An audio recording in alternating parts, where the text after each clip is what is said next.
ઠંડીની સિઝનમાં રીંગણ બહુ જ સરસ મળે છે અને રીંગણની અલગ અલગ વેરાયટી બનાવવાની બી બહુ મજા આવે છે.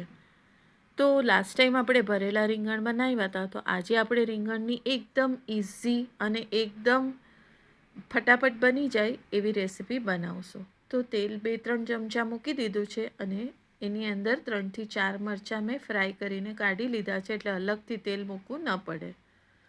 હવે એની અંદર નાખી દીધું છે અડધી ચમચી રાઈ, અડધી ચમચી જીરું અને અડધી ચમચી હિંગ.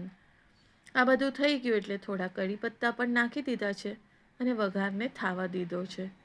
જેમ જ વઘાર થોડો થઈ ગયો એટલે એની અંદર નાખી દીધું અડધી ચમચી હળદર અને રીંગણ અને બટેટા જે કટ કરીને રાખ્યા હતા.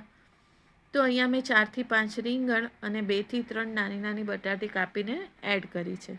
હવે મસાલો કરી દઈશું. તો ધાણા, મરચાં, લસણ અને એક ટમેટાને સારી રીતે પીસી લેશું અને આ બધાને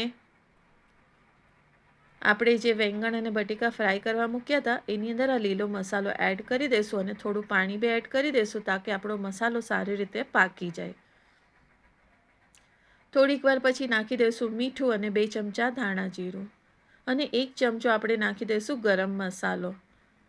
આમાં આપણે લાલ મરચું બિલકુલ બી વાપરશું નહીં, આ લીલું શાક બનાવશું. અને હવે આ સારી રીતે પાકી જાય એટલે એક પ્લેટમાં પાણી નાખીને થોડીક વાર રહેવા દઈશું. રાતનો ટાઈમ છે એટલે આપણે મગની ખીચડી બનાવશું. તો અહીંયા મગની ખીચડી 1 કપ મેં મૂકી દીધી છે મીઠું અને ઘી નાખીને.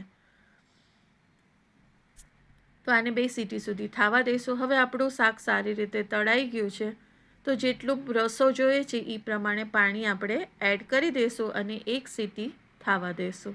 તો 1 સીટી પછી જોઈ શકો છો કે આપણું શાક એકદમ સરસ બની ગયું છે. રેસીપી પસંદ આવતી હોય તો લાઈક અને શેર કરજો. મારી ચેનલને સબસ્ક્રાઈબ ન કર્યું હોય તો મારી ચેનલને જરૂરથી સબસ્ક્રાઈબ કરજો. ને આ આપણી ટેસ્ટી એવી રાતની થાળી રેડી છે. તો આપ આ શાક જરૂરથી બનાવજો અને કેવું બન્યું એવું મને કમેન્ટ્સ કરજો.